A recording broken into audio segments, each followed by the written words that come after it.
Hello friends, welcome है आपका Sam financial classes में। आई होप आप सब अच्छे होंगे, कि पढ़ाई अच्छी चल रही होंगी। फ्रेंड्स, लास्ट क्लासेस में क्योंकि हमने अपना मार्केट रेशियो स्टार्ट कर दिया है, मैंने आपको ऑलरेडी दो सिग्निफिकेंट रेशियोज पढ़ा दिए हैं। एक तो बुक वैल्यू और एक मार्केट वैल्यू। आज जो मार्केट टू बुक रेशियो है, जिसका दूसरा नाम प्राइस टू बुक रेशियो भी जाना जाता है ना। इसकी एडवांस रेशियो को प्राइस अर्निंग रेशियो भी बोलते हैं, ठीक है। वो इसकी नेक्स्ट रेशियो है। तो आज हम उसके कुछ इंपॉर्टेंस, बेनिफिट्स और लिमिटेशंस पढ़ने वाले हैं, ठीक है। लास्ट क्लास में इन डिटेल मैंने आपको एक एनालिसिस लेवल पढ़ाया कि आप इसको कैसे ग्रास रूट लेवल पे समझ सकते हैं। सिलेबस में आपका इसका आइडियल रेशियो नहीं दे रखा, लेकिन मैंने आपको दिखाया कि कैसे इंडस्ट्री एक्सपर्ट्स ने एक आइडियल रेशियो रखा हुआ है 1 to 3 के बीच में। तो आपको एक आइडिया मिल जाएगा कि अगर 3 से ऊपर है तो ओवर वैल्यूएशन का केस है। लेकिन इसका मतलब ये नहीं है वो हर बार बेकार है ऐसा। लेकिन मोस्ट ऑफ द केसेस में देखा गया है जो 3 से ऊपर है ओवर वैल्यूएशन है। और देखना पड़ेगा ऐसा कौन से रीजन है जिसकी वजह से इसके शेयर्स ओवर वैल्यूड है, वो मैंने आपको बता दी। फिर अंडर वैल्यूड हो सकता है 1 से नीचे हो, उसके क्या रीजन है, ऐसा, ठीक है।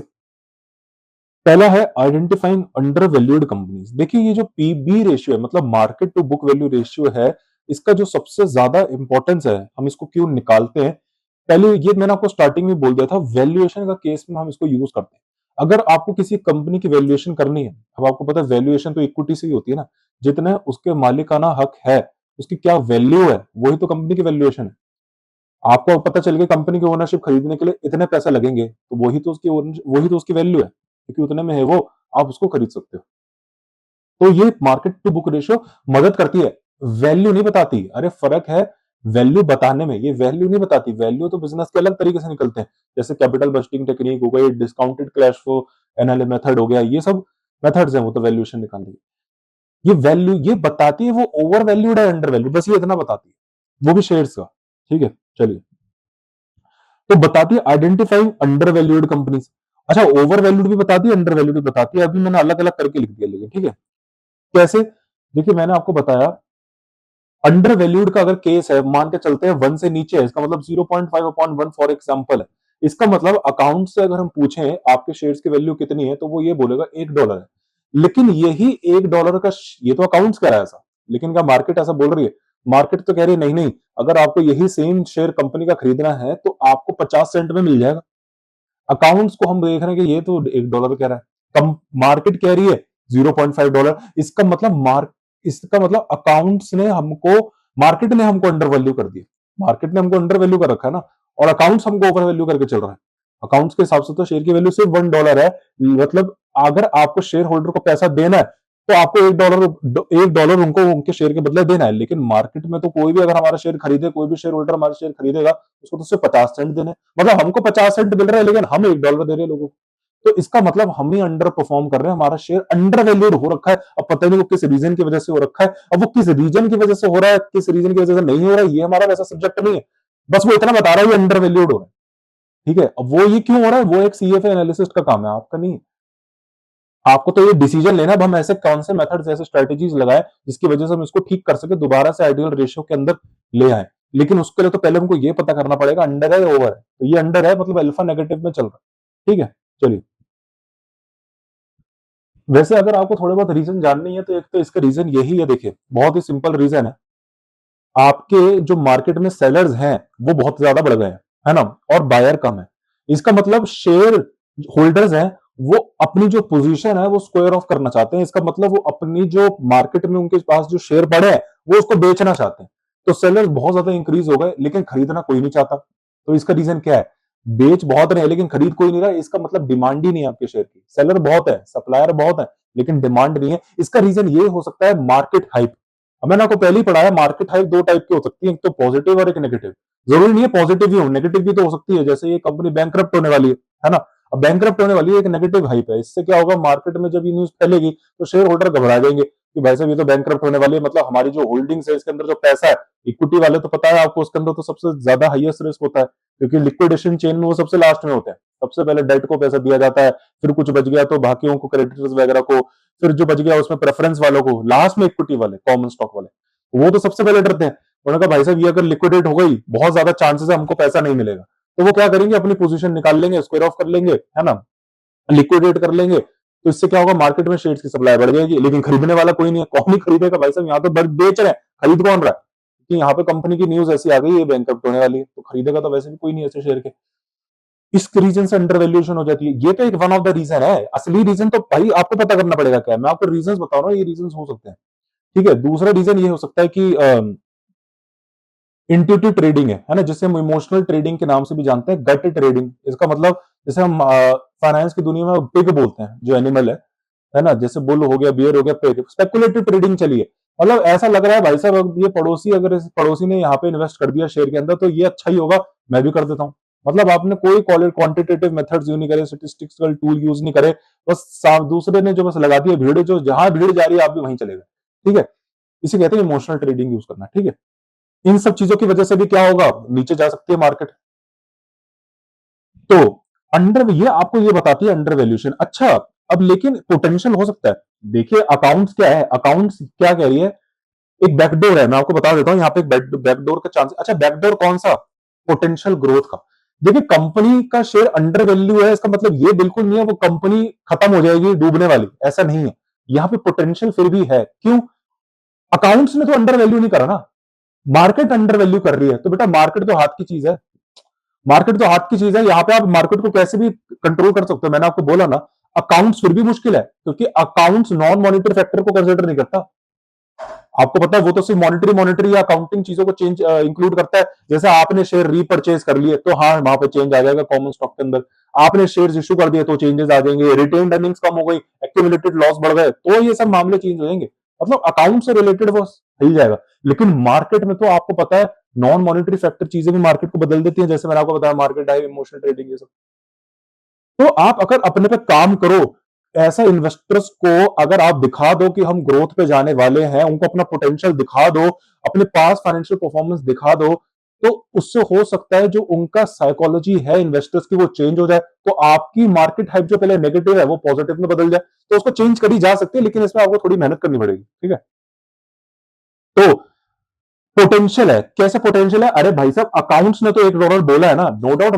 मार्केट नहीं मान रही, मार्केट कह रही नहीं $1 नहीं 50 सेंट है, तो क्या हो गया, आज मार्केट नेगेटिव बोल रही है, तो आज अगले दिन मार्केट ऊपर भी बोल सकती है। अरे भाई साहब, इतिहास कर रहा है, मार्केट नीचे जाती है तो ऊपर भी तो जाती है ना। तो आज आपका शेयर अंडर वैल्यू है तो ऊपर भी चले जाएगा। ऐसे बहुत सारे पेनी स्टॉक्स है जो पहले बहुत ज्यादा पेनी के भाव मिलते थे, लेकिन आज देख लो उनको। तो आपको ज्यादा निराश होने की जरूरत नहीं है। हाँ, लेकिन अगर ये कंसिस्टेंट है आपका पीबी रेशियो कम, बावर अंडर वैल्यू है, इसका मतलब आप ही को ही पड़ी कुछ अपने बढ़ाने की। भाई अगर आपका कंसिस्टेंट है, एक साल चलता है, चलो एक साल कुछ हो गया होगा, क्या न्यूज फैली ऐसी, दूसरे साल भी ऐसा है, तीसरे साल भी ऐसा है, चौथे साल भी ऐसा है, तो भाई साहब ये तो कंसिस्टेंट है। मतलब कंपनी कुछ भी अपनी तरफ से नहीं कर रही इस पीबी रेशियो को बढ़ाने के। तो भाई साहब फिर तो इस कंपनी से थोड़ा सा एग्जिट लेना ही पड़ेगा। तो ये, लेकिन आप कहा, ये जो आप डिसीजन ले रहे हो, एग्जिट लेना, रुक जाना, फिर उस पर दोबारा इन्वेस्ट कर देना, कैसे? पीबी रेशियो की मदद से। वो आपको बताता है कि भाई साहब देखो अभी इसका अंडर वैल्यूएशन चल रहा है, अभी इसका कुछ ज्यादा ही ओवर वैल्यूएशन चल रहा है। ठीक है, comparing companies in the same industry. देखिए ये कैसा पॉइंट है, ये तो हम ऑलरेडी आपको पता है कितनी ये एक ऐसा पॉइंट है जो हर रेशियो के अंदर कॉमन ही है। मतलब आपने ये जो रेशियो निकाली है ना, आप पहले क्या करोगे, अपने से तो कंपेयर करोगे फिर, लेकिन आपको क्या है, दूसरे को तो कंपेयर करोगे ना, जो भाई साहब इसकी जो पीबी रेशियो है और मेरी जो पीबी रेशियो, इसमें क्या फर्क है। जैसे आपके स्कूल में मार्क्स है, आप पहले अपनी रिपोर्ट कार्ड तो देखते हो, लेकिन फिर आप ये देखते हो कि मेरे जो साइड में बैठा हुआ है या मेरा दोस्त है, तो उसको फोन करके पूछते भाई तेरा कितना है। ऐसी कंपनी है, उसने वो पहले अपना निकाल लेगी और अपने फाइनेंशियल परफॉर्मेंस से कंपेयर करेगी पास्ट की, भाई साहब पहले इतनी थी। फिर जब सब हो जाएगा, फिर वो ये देखेगी भाई साहब ये जो मेरा साइड वाला बिजनेस है इसकी कितनी है, और जो इंडस्ट्री की पीबी चल रही है वो कितनी है, ताकि ये पता चल जाएगा आप कितने पानी में हो। फॉर एग्जाम्पल आपका जो पीबी रेशियो है वो 1 है, मान के चलते हैं 1 है, मतलब आपके अकाउंट्स के हिसाब से भी आपकी वैल्यू 1 है और मार्केट में भी आपकी वैल्यू 1 है। लेकिन जो इंडस्ट्री का एवरेज चल रहा है, मतलब जिस इंडस्ट्री के अंदर काम कर रहे हो, फॉर एग्जाम्पल आप अगर किसी फार्मा इंडस्ट्री के अंदर काम कर रहे हो, तो हो सकता है उसका पीबी रेशियो 2 है। मतलब ऑन एन एवरेज अगर कोई भी बिजनेस फार्मा इंडस्ट्री के अंदर आता है, तो अकाउंट जब उसकी शेयर की वैल्यू बोलेगा वो $1 बोलेगा, लेकिन मार्केट में उसकी दुगनी वैल्यू चल रही होगी, लेकिन आपकी कितनी चल रही है, 1। मतलब आप में कुछ गड़बड़ है। ठीक है, मतलब आप ही कुछ गड़बड़ कर रहे हो, क्यों नहीं चल रही आपकी, आपकी तो भाई साहब कांस्टेंट है, सीधा इन लाइन है अकाउंटिंग के, आपकी तो नहीं बढ़ रही 2 गुना, क्या है, मतलब आपने कहीं गड़बड़ कर रखी है, आपकी शायद मार्केट में वैल्यू इतनी नहीं बढ़ रही, आपको बढ़ाने नॉन मॉनिटरी फैक्टर्स पे आपको थोड़ा सा वर्क करना पड़ेगा, या देखो मैथमेटिक्स है, या तो न्यूमरेटर बढ़ा दो या डिनोमिनेटर घटा दो। न्यूमरेटर बढ़ाने के लिए आपको थोड़ा नॉन मॉनिटरी फैक्टर्स पे वर्क करना पड़ेगा। अरे मार्केट वैल्यू बढ़ानी है ना, तो मार्केट वैल्यू बढ़ाने के लिए कैसे होगा, नॉन मॉनिटरी फैक्टर्स पे कंसिडर करना पड़ेगा, साथ में प्रॉफिट पे भी वर्क करना पड़ेगा। देखिए प्रॉफिट, जिसको मैं अभी बाद में जाके ईपीएस बोलूंगा, अभी मैं प्रॉफिट बोल रहा हूं क्योंकि अभी आपको ईपीएस तो पता नहीं क्या होता है ना, तो अभी मैं प्रॉफिट शब्द बोल रहा हूं, वैसे असली शब्द ईपीएस होता है। प्रॉफिट और मार्केट वैल्यू का सीधा सीधा संबंध है। कैसे, देखिए अगर आपकी कंपनी प्रॉफिट कर रही है ना, तो क्या होगा, आप ज्यादा डिविडेंड बांटेंगे, अरे नहीं बांटेंगे तो एटलीस्ट उसको होल्ड करके रिटेन अर्निंग्स में रिटेन अर्निंग्स में होल्ड कर देंगे, और रिटेन अर्निंग्स किसका पार्ट है, इक्विटी का तो पार्ट है, तो जुड़ेगा तो कॉमन इक्विटी में ना, तो कैपिटल किसकी बढ़ेगी, शेयर होल्डर्स की बढ़ेगी। तो इससे क्या होगा, शेयर होल्डर्स की कैपिटल बढ़ेगी, ग्रोथ ग्रोथ हो ही जा रही है, हो ही जा रही है, हो ही जा रही है। अभी गुड न्यूज है तो वो गुड न्यूज अपने दोस्त को भी बोल देंगे जाके, देखो मैंने इस कंपनी में अपना पैसा लगाया था, प्रॉफिट्स हुआ मेरा, देखो कैपिटल बढ़ गया।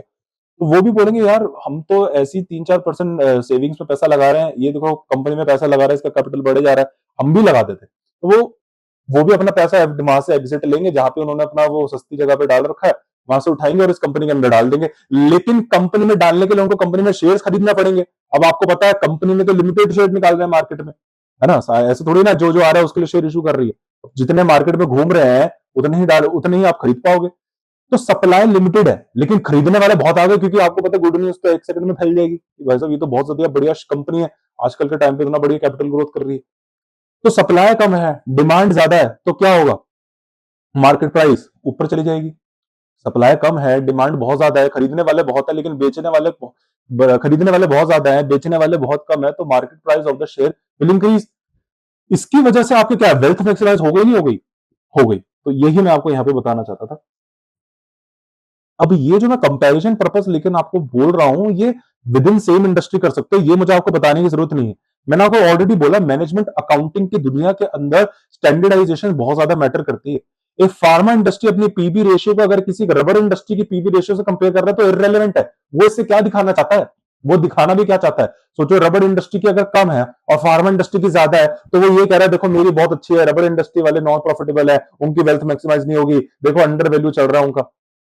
एनालिसिस ऑलरेडी समझ जाएगा इस कंपनी को कुछ पता तो है नहीं, ऐसी किसी को अपने से कंपेयर कर रहा है, कोई बनता ही नहीं रैंडम, उसका इंडस्ट्री अलग है, उसकी कैपिटल इंटेंसिटी, उसकी एसेट इंटेंसिटी सब अलग है, ऑपरेशनल जो उसका काम है वो सब अलग है। तो आप ऐसे कंपेयर नहीं कर सकते, विद इन सेम इंडस्ट्री अगर आपको करना है तभी तो सही रेशियो पता चलेगा। हाँ वो अलग बात है अगर आपको अपना कोई विंग, अगर कोई आपको डिवीजन या सेगमेंट में खोलना है उस इंडस्ट्री का, तो आप एक ट्रैकिंग बना सकते हो, ट्रैक करने के लिए, हाँ कि भाई फॉर एग्जाम्पल एक फार्मा इंडस्ट्री है, उसने एक सब्सिडरी कंपनी बना रखी है और उस बनाने की सोच रही है और उसको रबर इंडस्ट्री के अंदर लॉन्च करना है ना, अलग ही बिजनेस है रबर इंडस्ट्री के अंदर, तो वो अलग बात है, फिर वो कंपेयर कर सकते हैं कि हाँ अगर ये वाली कंपनी, वो भी उस वाली कंपनी जो उसने सब्सिडरी बनाई है उसको हाइपोथेटिकली देखेगी, अगर मेरी ये कंपनी इस रबर इंडस्ट्री के अंदर होती तो इसका कितना पीबी रेशियो होता, तो मैटर अलग था। ठीक है, चलो इवेल्युएटिंग एसेट हैवी बिजनेस। अभी एसेट हैवी बिजनेस मतलब जो मैन्युफैक्चरिंग बिजनेस होता है, एसेट हैवी बिजनेस मतलब मैन्युफैक्चरिंग, क्यों, क्योंकि मैन्युफैक्चरिंग जो बिजनेसेस होते हैं वो बहुत ही एसेट होती है। अरे मैन्युफैक्चरिंग के लिए आपको एसेट नहीं लगेगी क्या, आपको प्रॉपर्टी बनानी पड़ेगी, प्लांट रेडी करना पड़ेगा, जिस फैक्ट्री के अंदर आपके क्या कहते हैं प्रोडक्शन होगी, इक्विपमेंट, इक्विपमेंट मतलब मशीनरीज, अरे मशीनरीज नहीं डालोगे तो हैवी एसेट चलती है। आपको पता है जो बड़ी बड़ी फैक्ट्रीज होती है उनके अंदर कितनी बड़ी बड़ी महंगी महंगी मशीनरीज होती है, वो एसेट हैवी इंडस्ट्रीज होती है as compare to asset light industries, जैसे सॉफ्टवेयर कंपनी, वो एक एसेट लाइट इंडस्ट्री है, उनके लिए कुछ नहीं है, उनको ज्यादा एक सर्वर बना दिया, हार्डवेयर बना दिया, बाकी सारा काम उनका सॉफ्टवेयर पे चल रहा है। अब तो वैसे भी बेटा आपको पता है क्लाउड आ गए, है ना, क्लाउड कंप्यूटिंग जो हम सेक्शन एफ में पढ़ेंगे, है ना, वो तो वैसे भी अब ज्यादा बस हवा हवा की बातें हो रही है, उसमें ज्यादा ढांचा बनाने की जरूरत भी नहीं है फिजिकल। तो ये एसेट लाइट इंडस्ट्रीज होती है। अब दिक्कत क्या है, एसेट लाइट इंडस्ट्रीज की जो पीबी रेशियो होती है ना वो थोड़ी सी कम होती है, एसेट लाइट इंडस्ट्रीज की जो पीबी रेशियो होती है वो कम होती है, सीधा सीधा लॉजिक है। कैसे, देखो मार्केट वैल्यू तो अगर हम कांस्टेंट रखें, मार्केट वैल्यू दोनों एसेट हैवी की और एसेट लाइट की, अगर हम मार्केट मार्केट कांस्टेंट रखें, डिनोमिनेटर लेकिन इनका फर्क आएगा। कैसे, देखो जो बुक वैल्यू होती है अगर हम एसेट अप्रोच से निकाल लें, बुक वैल्यू अगर हम निकाल लें, आप कैसे भी निकालो, चाहे लायबिलिटी निकालो या एसेट से निकालो, दोनों के केस में जो मैन्युफैक्चरिंग का केस होता है उसकी एसेट इंटेंसिटी भी ज्यादा होती है, कैपिटल इंटेंसिटी भी ज्यादा होती है। देख लो आप, जो मैन्युफैक्चरिंग इंडस्ट्री वो ज्यादा एसेट नहीं डालेगा तो उनका एसेट बढ़ जाएगा, तो एसेट बढ़ने की वजह से उनका क्या होता है, जो उनकी बुक वैल्यू होती है वो भी बहुत ज्यादा इंक्रीज हो जाती है, इसकी वजह से उनको और ज्यादा प्रॉफिट होते हैं, तो मार्केट वैल्यू भी इंक्रीज हो जाती है। लेकिन मैन्युफैक्चर ये कौन सी है, ये एसेट लाइट इंडस्ट्री के केस में ऐसा नहीं है ना, एसेट इंडस्ट्री के केस में ऐसा नहीं है। ये क्या करती है, ज्यादा पैसा तो अपने एसेट में लगाती नहीं, ना ही इनको इतनी कैपिटल की जरूरत है। मैन्युफैक्चरिंग वाले के केस में तो कैपिटल की भी बहुत जरूरत है ना, क्योंकि आप, मैंने आपको बोला एसेट्स क्या होती हैं, यूजर्स ऑफ फंड्स, तो उसके लिए पहले सोर्सेज ऑफ फंड्स होना चाहिए। तो कहां से जुगाड़ोगे पैसा, तो ज्यादा हैवी मशीनरीज खरीदने के लिए हैवी पैसे की भी तो जरूरत है, तो कैपिटल इंटेंसिटी भी ज्यादा होती है, ठीक है। तो इन बेचारों की क्या होती है बेटा, फिर मार्केट वैल्यू भी उस रेट से नहीं ग्रोथ हो पाती, तो इनकी क्या होती है, पीबी रेशियो कम होती है as compare to asset heavy industry. लेकिन इसका आप कोई कंपैरिजन नहीं कर सकते सॉफ्टवेयर कंपनी को, अगर आप किसी फार्मा इंडस्ट्री से कंपेयर करो, बात वही कह रहा हूं। लेकिन हम बस एक कॉन्ट्रास्ट दे रहे थे एसेट हैवी इंडस्ट्री की वजह से, ठीक है। For industries with significant tangible assets as manufacturing, energy and banking, the ambition is relevantly higher. इसका एक रीजन और बता देता हूं। मैन्युफैक्चरिंग जो इंडस्ट्रीज होती है ना, उनमें टेंजिबल एसेट ज्यादा होती हैं। टेंजिबल एसेट्स, टेंजिबल मतलब एक ऐसे एसेट जिनको आप देख सकते हो, छू सकते हो। इनटेंजिबल एसेट्स का स्कोप बहुत कम है। लेकिन जो एसेट लाइट इंडस्ट्रीज होती है, फॉर एग्जांपल मैं अगर किसी सॉफ्टवेयर कंपनी की बात करूं, उन्होंने मोस्ट ऑफ द जो मामला होता है अपना इंटेंजिबल एसेट में ज्यादा डाला होता है। उनका जो पैसा फंसा हुआ बेटा वो इंटेंजिबल एसेट्स में ज्यादा है, जैसे ब्रांड वैल्यू में उन्होंने ज्यादा काम कर रखा है ना। पेटेंट्स हो गए, सॉफ्टवेयर हो गए। अरे आप देखो ना, वो जो सॉफ्टवेयर अगर वो बनाते हैं, आप उसको टच कर पाते हो, छू पाते हो नहीं ना, वो सब इंटेंजिबल एसेट्स है। पेटेंट्स हो गए, उन्होंने जिसको रजिस्टर्ड कर रखा है, टेक्नोलॉजी बना ली उन्होंने, कोई R&D का उन्होंने कोई चीजें खर्चा कर दी, वो सब उनका इंटेंजिबल एसेट्स में घुसा हुआ है। और आपको मैंने बताया था, ज्यादातर जो एक्सपर्ट्स होते हैं, ज्यादातर जो एक्सपर्ट्स होते हैं, वो इंटेंजिबल एसेट्स को एक्सक्लूड करके चलते हैं बुक वैल्यू निकालने के लिए। आपको मैंने दिखाया था, कॉमन स्टॉक की जब आप वैल्यू निकालते हो, तो मैंने आपको ऑलरेडी पढ़ाया था, इंटेंजिबल एसेट को आप एक्सक्लूड करके चलते हो। अब बेचारों को धंधा ऑलरेडी आधा तो इंटेंजिबल में फंसा हुआ है, और वो एनालिसिस ने निकाल दी, तो उनको पास तो बेटा कुछ भी नहीं बचा, कुछ बचा ही नहीं। फिर क्या है कि रेशियो उनकी, तो कुछ बेचारों की रेशियो ही नहीं है। लेकिन एसेट हैवी इंडस्ट्री ने, क्योंकि इंटेंजिबल एसेट पर बहुत कम पैसा डाला होता है, मोस्ट ऑफ द पैसा तो उनको टेंजिबल में है, तो इसमें वो विजिबल है उनकी क्या कहते हैं, PB ratio. Assessing companies with negative return, देखिए नेगेटिव रिटर्न मतलब माइनस में रिटर्न चलेगी, ये रेशियो में माइनस आना मतलब फालतू चीज। देखो नेगेटिव रिटर्न जैसा कुछ होता नहीं है, लेकिन मैं बता देता हूं नेगेटिव कैसे आया। देखिए नेगेटिव इसलिए आया, मार्केट वैल्यू तो कभी नेगेटिव जाएगी नहीं। अरे मार्केट वैल्यू ज्यादा से ज्यादा जीरो हो जाएगी, नेगेटिव थोड़ी ना जाएगी। आपको बुक वैल्यू लेकिन नेगेटिव में जा सकती है, कैसे, क्योंकि बुक वैल्यू कैसे निकाली जाती है, सोचो आपने पहले शेयर होल्डर से इतना पैसा उठाया, शेयर होल्डर से आपने इतना पैसा उठाया, कॉमन स्टॉक से इतना पैसा उठा लिया, ऊपर से आपने कुछ प्रॉफिट कमाया, तो वो प्रॉफिट किसका है, पहले मैंने आपको बोला था, जो आपने प्रॉफिट कमाया वह बांटोगे नहीं, रिटेन अर्निंग्स में जोड़ के रख दोगे। अच्छा रिटेन अर्निंग्स में भी अगर जोड़ के रख दिए, तो वो है किसका, मालिकों का ना, तो मालिकों में जोड़ के रख लेंगे, ये लो रिटेन अर्निंग्स। आपने कुछ बायबैक कर लिए, लो बायबैक भी कर लिए, है ना, कुछ इशू कर दिए, लो कुछ इशू भी कर दिए, दुनिया भर के आप कितने भी चीजें प्लस माइनस करो, वो देख लेंगे। बात मेरी यहाँ पे सुनो, नेगेटिव इसलिए जा सकता है, देखो इन दो रीजन की वजह से, एक तो बायबैक आपने कर लिया पूरा का पूरा, बेटा कुछ एक्यूमुलेटेड लॉसेस भी हो सकते हैं, आपके लॉसेस बहुत बढ़ गए, इतने लॉसेस बढ़ गए, इतने बढ़ गए कि नेगेटिव में चली गई अर्निंग, नेगेटिव में अर्निंग चली गई, तो इसकी वजह से जो आपका डिनोमिनेटर अमाउंट है वो नेगेटिव में जा सकता है, जा सकता है, तो इसकी वजह से आपकी नेगेटिव अर्निंग्स हो जाएगी।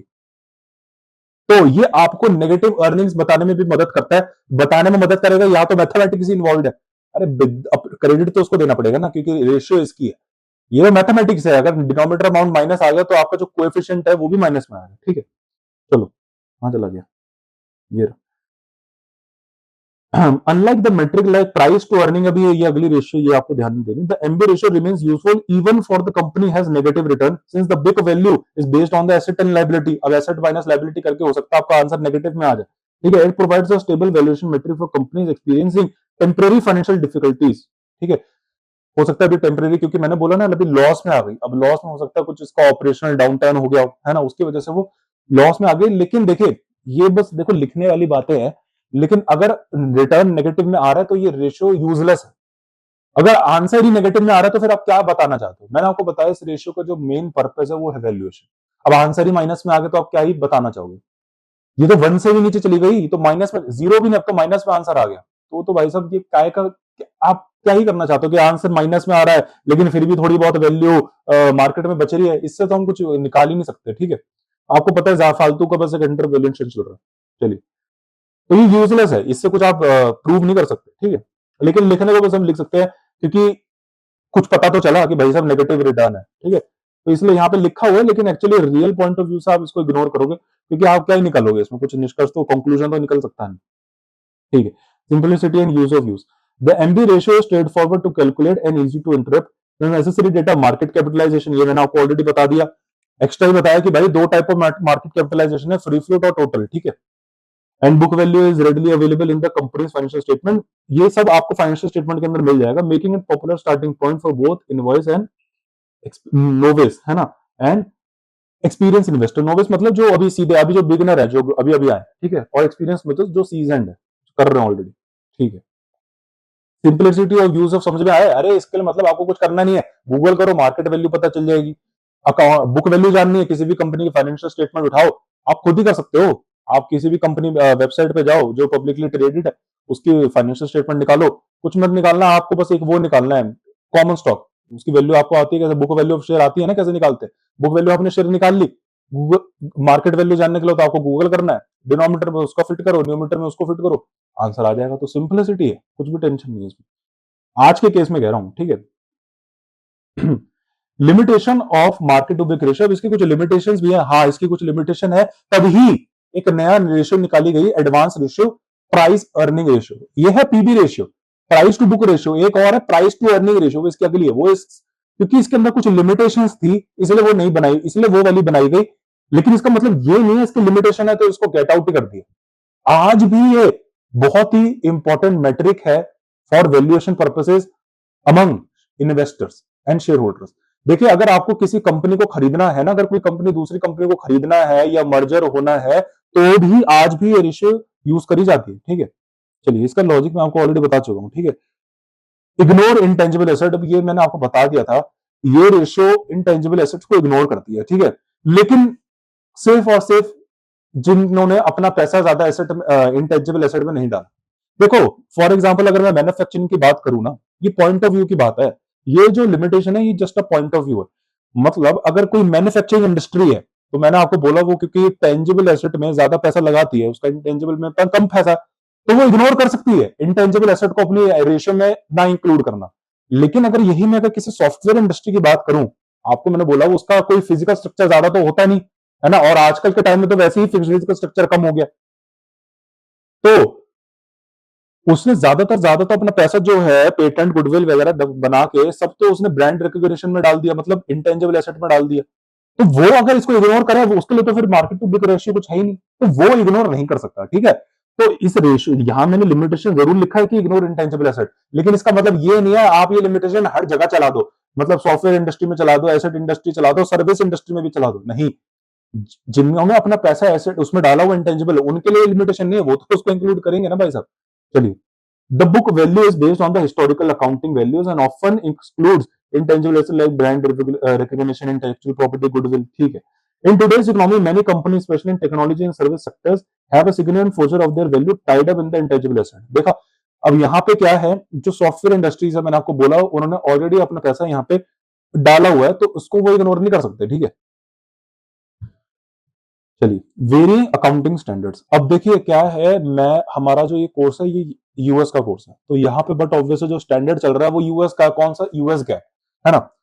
अब यूएस गैप मैं आपको ऑलरेडी बता चुका हूं, आईएफआरएस के कॉन्ट्रास्ट में अगर हम देखें, थोड़ा सा क्या, पूरा ही रूल बेस्ड है, मतलब इसने हर पर्टिकुलर स्पेसिफिक इंडस्ट्री के लिए रूल्स दे रखे हैं, अकाउंटिंग दे रखे हैं कि भैया अगर फार्मा इंडस्ट्री है तो ये रेवेन्यू ऐसे रिकॉग्नाइज करेगा, ये एसेट ऐसे वैल्यू करेगा, इसकी इस पर्टिकुलर मशीनरी का डेप्रिसिएशन ऐसा लगेगा, लेकिन पर्टिकुलर इस इंडस्ट्री के लिए रूल्स इससे फर्क है।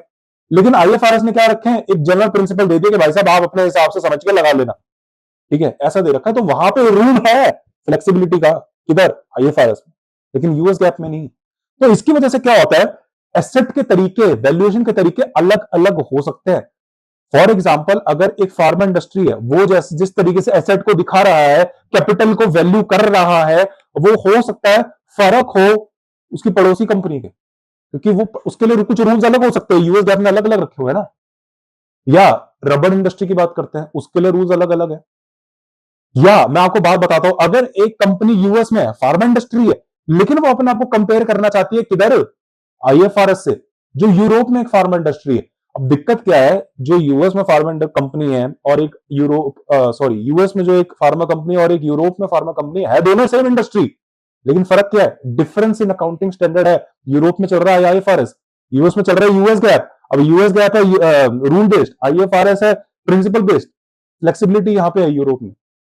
तो इसके चक्कर में ये जो यूरोप में ये जो फार्मा इंडस्ट्री बैठी है, ये जिस तरीके से एसेट को वैल्यू कर रही है, डेप्रिशिएट कर रही है, बहुत जमीन आसमान का फर्क है जो यूएस की फार्मा इंडस्ट्री कर रही है। तो क्या ये दोनों अपने आप को वैल्यू कर सकते हैं? नहीं कर सकते। एक इन्वेस्टर को पहले क्या पढ़ना पड़ेगा, एक इस यूएस वाले को या तो आईएफआरएस में कन्वर्ट कर दे या आईएफआरएस को यूएस गैप में कर दे, और ये तो बहुत ही टाइम कंज्यूमिंग प्रोसेस है, बहुत टाइम कंज्यूमिंग प्रोसेस है। तो इसकी वजह से क्या होगा, मेरी बात सुनो, पीबी रेशियो भी इन दोनों की अलग अलग आएगी, नहीं आएगी?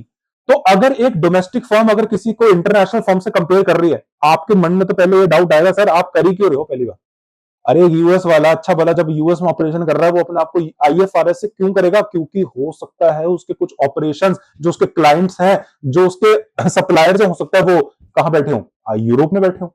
अरे जरूरी थोड़े ना है यूएस में जो फार्मा इंडस्ट्री बैठी है वो सारा का सारा रॉ मटेरियल, अपने उसके जो क्लाइंट्स हैं, उसके जो स्टेक होल्डर, मतलब user of financial statement US में बैठे हैं, आइए वहां नहीं बैठ सकते यूरोप में। For example Coca Cola company की बात करें, वो है यूएस बेस्ड, लेकिन उसने तो अपनी ब्रांचेस दुनिया भर में फैला रखी है, इंडिया में भी है, यूरोप में भी है।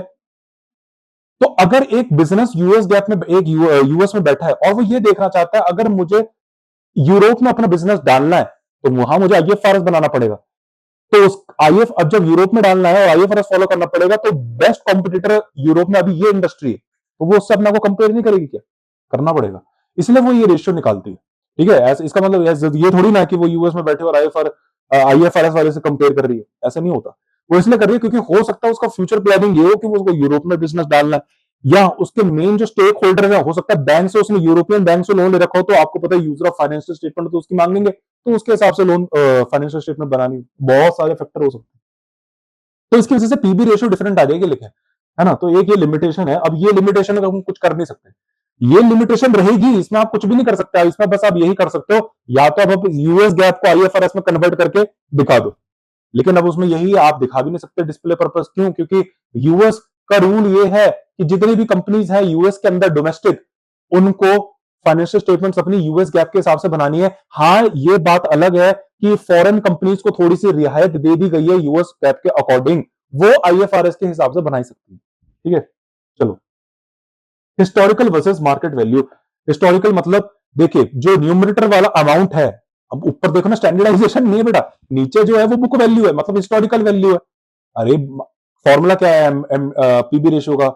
Market value of share upon book value पर शेयर। अब जो ऊपर वाला अमाउंट है वो किस प्राइस पे? मार्केट वैल्यू पे। और जो डिनोमिनेटर वाला अमाउंट है वो किस प्राइस पे? बुक वैल्यू पे। और बुक वैल्यू किस पे बेस्ड होती है? हिस्टोरिकल कॉस्ट पे। लेकिन ऊपर वाली किस पे बेस्ड है? मार्केट वैल्यू पे बेस्ड पे। अब हिस्टोरिकल कॉस्ट का एक और कैरेक्टरिस्टिक्स होती है कि वो इन्फ्लेशन को कंसीडर नहीं करता, टाइम वैल्यू ऑफ मनी को कंसीडर नहीं करता, लेकिन ऊपर वाला बुक इन्फ्लेशन को भी कंसीडर करता है, टाइम वैल्यू को भी कंसीडर करता है। अच्छा, एक और है, जो नीचे वाला अमाउंट है वो क्या कहते हैं उसको, आपका क्या कहते हैं, इन्फ्लेशन को कंसीडर नहीं करता है ना। नीचे वाला जो अमाउंट है वो इन्फ्लेशन को कंसीडर नहीं करता, ऊपर वाला इन्फ्लेशन को कंसीडर करता है। नॉन मॉनिटरी फैक्टर्स को ऊपर वाला कंसीडर करता है, न्यूमरेटर अमाउंट आपका।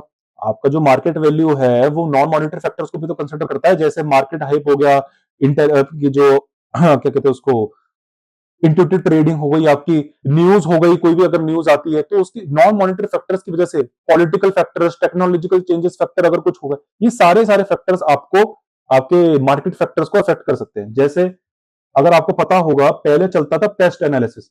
अब ये पेस्ट एनालिसिस मतलब political factor, economical factor, social factor, technological factor, इन चार फैक्टर्स की वजह से आपके market price of share effect हो सकती है। अच्छा, ये पहले पेस्ट एनालिसिस कहा जाता था, अगर अब आप देखेंगे, अब इसमें दो और जुड़ गए, ईएल, तो इसको पेस्टेल बोला जाता है, पेस्टेल। ये दो ई कहां से आए? एक है लीगल और एक है एनवायरमेंटल। एनवायरमेंटल चेंजेस होने की वजह से भी हो सकता है आपका मार्केट वैल्यू शेयर बदल जाए, है ना। लीगल फैक्टर्स, अब जैसे किसी ने आप पे केस ही कर दिया तो उसकी वजह से हो सकता है आपकी ब्रांड रेपुटेशन खराब हो जाए, तो उसकी वजह से आपकी मार्केट वैल्यू इफेक्ट नहीं हो जाएगी, लेकिन बुक वैल्यू में कुछ फर्क नहीं पड़ेगा, क्योंकि बुक वैल्यू इन सब चीजों को, नॉन मॉनिटरी फैक्टर्स को कंसिडर करती ही नहीं, है ना। लेकिन मैंने आपको ऑलरेडी बताया यूएस में कंसेप्ट चलता है ईएसजी। ठीक है, हर एक यूएस एंटिटी स्पेशली अगर किसी पब्लिक कंपनी की बात करें, वो इन कंप्लायंस है, वो कंप्लाइड है कि मतलब उनको ईएसजी के रूल्स गवर्नेंस फॉलो करनी पड़ेंगी। ईएसजी मतलब इसको कॉर्पोरेट सोशल रिस्पांसिबिलिटी से आप कंफ्यूज नहीं कर सकते। इसका मतलब ये है हर यूएस कंपनी का एक क्या कहते हैं, एक रिस्पांसिबिलिटी है कि वो अपना जो जितना भी बिजनेस कर रहा है वो इन लाइन होना चाहिए एनवायरमेंटल के लिए, एनवायरमेंट के लिए और सोशल सोशल के लिए। मतलब ऐसा अगर वो कोई बिजनेस कर रहा है कि सोसाइटी एज अ होल को वो हार्म कर दे, रेसिस्ट हो, है ना, तो वो बिजनेस नहीं चलेगा, उससे उसका जो ईएसजी स्कोर है वो कम हो जाएगा।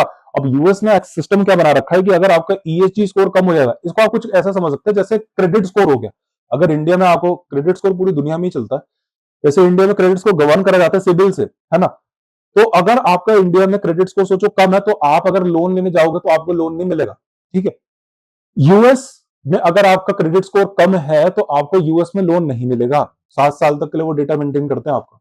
ठीक है, ऐसी ही ईएसजी भी है। ईएसजी उन्होंने उनके क्रेडिट स्कोर से लिंक कर दिया है कि भैया अगर आपका ईएसजी स्कोर कम है, मतलब आप ऐसा बिजनेस कर रहे हो जो एनवायरमेंटल को खराब कर रहा है, मतलब आप नई नई फैक्ट्री डाल रहे हो, नो डाउट आपके प्रॉफिट्स नेक्स्ट लेवल इंक्रीज हो रहे हैं क्योंकि आपने फैक्ट्री पे फैक्ट्री पे फैक्ट्री डाल दी, प्रोडक्शन बढ़ गया, लेकिन किस कॉस्ट पे? पेड़ काट के, पेड़ काट काट के आप फैक्ट्री डाल तो रहे हो, वो तो ठीक है, आपका प्रॉफिट इंक्रीज हो रहा है, लेकिन ईएसजी स्कोर कम हो जाएगा आपका, क्योंकि इन्वायरमेंटल फैक्टर आपने इफेक्ट कर दिया। ठीक है, तो उसकी वजह से क्या होगा, अब वो बिजनेस कभी लोन लेने जाएगा तो उसको मिलेगा नहीं। तो यही है, तो इसकी तो यूएस क्या करता है, एक तरीके से इस चीजों को कंट्रोल कर रहा है, कंपनी उसको ऐसे अपने तरीके से। ठीक है, तो ये मैंने आपको बताया, लेकिन नॉन मॉनिटरी फैक्टर्स हैं, लेकिन क्या आपके फाइनेंशियल स्टेटमेंट सब चीजों को कंसिडर करती है? नहीं करती, ये मैं आपको बताना चाहता हूं। चलिए,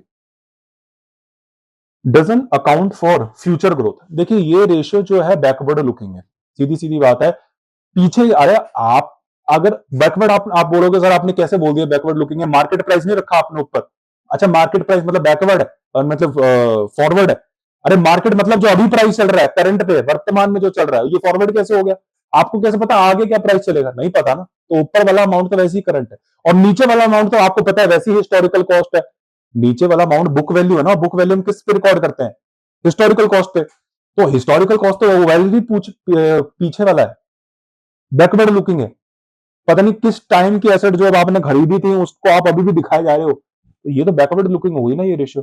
तो अब बैकवर्ड लुकिंग है, लेकिन आप फोरकास्ट क्या कर रहे हो? फ्यूचर को इससे, तो ये रेशियो थोड़ी सी बैकवर्ड लुकिंग है, doesn't account for future growth. ठीक है, क्योंकि ये रेशियो ज्यादातर फ्यूचर ग्रोथ नहीं बताती। देखो, फ्यूचर ग्रोथ ये रेशियो नहीं बताती, फ्यूचर ग्रोथ पीई रेशियो बताती है। ये रेशियो बस आपको अंडर वैल्यूएशन ओवर वैल्यूएशन बताती है। अरे आप इससे अब जबरदस्ती फ्यूचर ग्रोथ पूछोगे तो वो तो नहीं बताएगी ना, अब आपने उसको लिमिटेशन बोल दिया। कैसे लिमिटेशन, जब इसका काम ही नहीं है लिमिटेशन है। ठीक है, तो बस यही है ना बेटा, अब लिमिटेशन बनाने को कुछ लिमिटेशन तो बनानी पड़ेगी, अब क्या करें। ठीक है, लेकिन इसकी ये लिमिटेशन है, ये लिमिटेशन है, लेकिन इस बेचारे का काम भी नहीं है, क्योंकि इसका काम तो ये है कि भाई आप ओवर वैल्यूड हो, अंडर वैल्यूड है, किसके बेस, किसके कॉन्ट्रास्ट में? अकाउंटिंग रिकॉर्ड्स के कंट्रास्ट में। ठीक है, चलिए, अकाउंटिंग वैल्यूज को देखता है वो तो फिर है ही, क्योंकि अकाउंटिंग वैल्यूज तो भाई साहब है ही बैकवर्ड लुकिंग, हिस्टोरिकल कॉस्ट पे दिखाने पड़ता है, उसमें हम क्या करें, उसमें हम कुछ कर तो सकते नहीं। A high MB ratio could simply indicate that investors have high expectations for the company's future growth, not that it is necessarily overvalued. ठीक है, limited applicability. The MB ratio is most effectively for asset heavy industries like manufacturing industry. ये मैं आपको already point पढ़ा चुका हूं, मतलब इसकी लिमिट एप्लीकेबिलिटी है। जैसे एक सॉफ्टवेयर इंडस्ट्री है, अब उस आपको मैंने बोला एमबी रेशियो में ज्यादातर हम टेंजिबल एसेट को इंक्लूड करते हैं, लेकिन सॉफ्टवेयर एसेट तो टेंजिबल एसेट में ज्यादा पैसा लगाता नहीं, तो वो बेचारा फिर इस एमबी रेशियो को यूज नहीं करेगा, करेगा लेकिन इतना नहीं करेगा, अब क्योंकि उसको पता है हम इंटेंजिबल एसेट तो इंक्लूड कर सकते ही नहीं। देखो, आपके जो सिलेबस में है ना सीएमए में, आपको ये सब चीजें पढ़नी पड़ेंगी, क्योंकि यहाँ पे आपको टेस्ट एग्जामिनर कर रहा है, लेकिन रियल लाइफ में वो एग्जामिनर आके आप वो बस यहां ही आए तक एग्जामिनर, बाहर वो आपके लिए कोई एग्जामिनर नहीं। कहां टेस्ट करेगा वो? बाहर आपको कंपनी में बात। तो कंपनी में तो ऐसी ऐसी चीजें चलती हैं जो यहां आपने देखी भी नहीं। कंपनी में वो उसकी मर्जी। अरे कंपनी में कौन सा एग्जामिनर? एग्जामिनर तो वो यहाँ सीएमए प्रोमेट्रिक सेंटर पे है ना, कंपनी में तो नहीं है। कंपनी में तो भाई हमारी मर्जी है हम टेंजिबल एसेट इंक्लूड करें, नहीं मेरी मर्जी है मैं तो टोटल एसेट इंक्लूड करूंगा, मेरी मर्जी है मैं सिर्फ इंटेंजिबल एसेट इंक्लूड करूंगा। कौन आता है मुझे बताने वाला? कोई नहीं बताने वाला है। ठीक है, तो मैनेजमेंट मतलब क्या चल रहा है मैनेजमेंट के अंदर, वो वहां कुर्सी में बैठ के टेबल पे पता नहीं क्या कर रहे हैं, क्या रेशियो निकाल रहे हैं, आपको पता है क्या? नहीं पता ना, क्योंकि वो मालिक है कंपनी के, उनकी चलेंगी ये रेशियो। बताया कि ये रेशियो वाले, ये एग्जामिनर वाले सीए में कौन कह रहा है, सीए क्या कह रहा है, हमको नहीं पता क्या कह रहा है, हम जो बोल रहे हैं वही सत्य है। ठीक है, तो मैनेजमेंट अकाउंटेंट अपना चलता है भाई साहब। ये फाइनेंशियल अकाउंटिंग के जितने भी ड्रामे हैं, हेडेक है, ये सिर्फ यूजर ऑफ फाइनेंशियल स्टेटमेंट के लिए रखे गए हैं। ये यूएस गैप वगैरह जितना भी है, ये सारा का सारा शेयर होल्डर्स आपके लिए बनाए गए हैं। डेप्रिसिएशन, एक्रूअल मेथड, ये सब आप लोगों के। कंपनी का मालिक तो देखता भी नहीं है प्रॉफिट को, क्योंकि उसको पता है ये सब नकली प्रॉफिट है, इनसे कुछ हमारा निकलने वाला ऐसे ही नहीं है। तो वो अपने मैनेजमेंट तरीके निकालेगा, सीधी बात है। उसको सिर्फ ये जानना है, देखो भाई सब बिल्कुल बिल्कुल ग्राउंड लेवल चलो। आपके गल्ले में कितना पैसा आया, लॉक बॉक्स के अंदर actually final at the end of the day कितना पैसा आया, मालिक को सिर्फ इससे लेना देना है। डेप्रिसिएशन कितना हो गया, खर्चा कितना हो गया, एक्रूड, प्रीपेड, आउटस्टैंडिंग, ये सब ड्रामेबाजी यूज गया की, उससे उसको कोई लेना देना नहीं। उसको ये जानना है लास्ट में भाई साहब हमारा कैश बॉक्स हम खोल के देखें कितना प्रॉफिट है, बस। रियल में उसको तो जानना है ना। चलो, तो ये लिमिटेड एप्लीकेबिलिटी है भाई साहब। ये मैन्युफैक्चरिंग करेगा, सॉफ्टवेयर करेगा, ये सब किताबी बातें हैं, करते एक्चुअली भी दोनों है। ठीक है, अब ये वो अपनी मर्जी से करते हैं, वो टेंजिबल एसेट को ज्यादा इंक्लूड करता है, वो इंटेंजिबल एसेट को यूज करता है। ठीक है, नेगेटिव बुक वैल्यूज। देखिए मैं आपको ऑलरेडी पढ़ा दिया, नेगेटिव वैल्यूज तो आ सकती है क्योंकि मैथमेटिक्स है ना। अब क्या है, रेशियो है, मतलब मैथ्स है, अब मैथ्स है तो फिर नेगेटिव तो आ ही सकता है। कैसे, मार्केट वैल्यू तो नेगेटिव जा नहीं सकती, वो तो जीरो हो सकती है, ज्यादा ज्यादा जीरो हो सकती है, ज्यादा ज्यादा। लेकिन बुक वैल्यू तो नेगेटिव जा सकती है ना, क्योंकि एक्यूमुलेटेड लॉसेस बढ़ गए आपके, रिटेन्ड अर्निंग्स आपकी नेगेटिव में जा रही है ना, तो उसकी वजह से आपके हो सकती है बुक वैल्यू। आप बायबैक जैसे रीपर्चेसेस आपने बहुत ज्यादा कर लिए, तो उसकी वजह से क्या हो सकती है, जो आपकी बुक वैल्यू ऑफ शेयर है वो नेगेटिव में जा सकती है।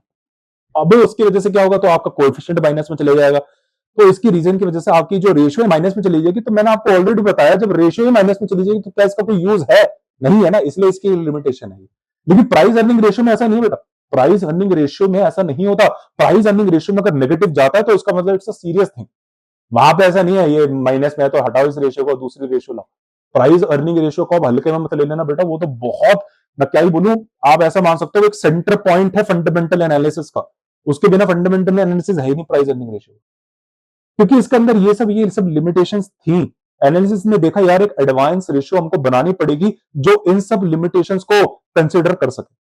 ठीक है, इसलिए देखिए a company with a history of negative earnings may have a negative book value.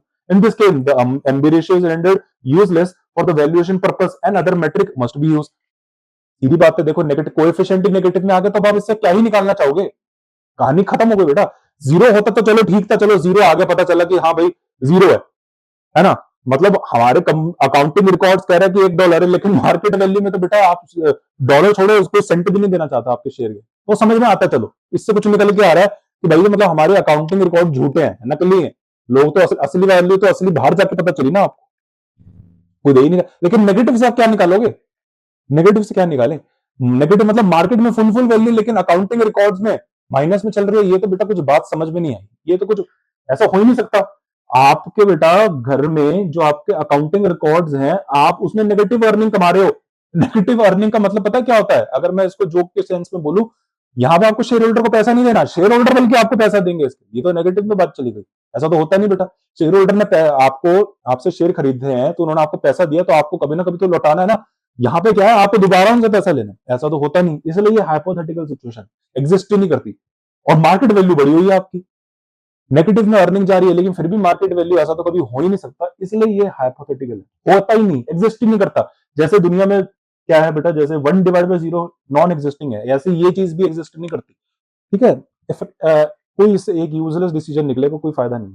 ठीक है, तो यहां पे मैंने आपको इन डिटेल बताई थी इंटरप्रिटेशन, सिग्निफिकेंस, इंपॉर्टेंस और लिमिटेशंस। ठीक है, अगली क्लास में जो मैं आपको बताने वाला हूं वो पीई रेशियो के पे बताने वाला हूं, इसकी एडवांस रेशियो है वो। ठीक है, न्यूमरेटर न्यूमरेटर अमाउंट बिल्कुल सेम है, डिनोमिनेटर अमाउंट बदल जाएगा, ईपीएस हो जाएगा। देखिए ईपीएस जो है ना, अभी इस रेशियो के लिए जो प्राइस अर्निंग रेशियो है, अभी तो बहुत ही सिंपल चलेगा आपके लिए, जैसे मैं आपको अभी समझाऊंगा ईपीएस इस रेशियो, बहुत सिंपल। लेकिन ये ईपीएस अपने में ही दो रेशियोज है, बेसिक ईपीएस और डायलूटेड ईपीएस, इस मार्केट रेशियो के अंदर ही। ठीक है, लेकिन इस रेशियो निकालते हुए जो मैं आपको ईपीएस पढ़ाऊंगा वो बहुत ही बेसिक लेवल है, मतलब एक छोटा सा अमाउंट और एक न्यूमरेटर में और एक छोटा सा अमाउंट डिनोमिनेटर में आंसर आ जाएगा। लेकिन इतना सिंपल है नहीं ईपीएस, जितना आप अभी समझ लोगे थोड़ी अगली क्लास में। ठीक है, ईपीएस में अलग से पर्टिकुलर एक रेशियो है, बेसिक ईपीएस और एक डायलूटेड ईपीएस, इसके दो पार्ट्स होते हैं। ठीक है, अब आप ये पूछोगे कि सर ये डिनोमिनेटर वाले अमाउंट में कौन सा बेसिक है ये या डायलूटेड है, आपको कुछ जानने की जरूरत नहीं है, जो मैं आपको बोलूंगा आपको वो वाला यूज करना है। ठीक है, तो आपके पास जो भी स्टडी मटेरियल है, देखिए तो आपको अपने स्टडी मटेरियल से एक बार रीडिंग तो करनी पड़ेगी, क्योंकि टेक्निकल नॉलेज तो आपको वहीं से मिलेगी।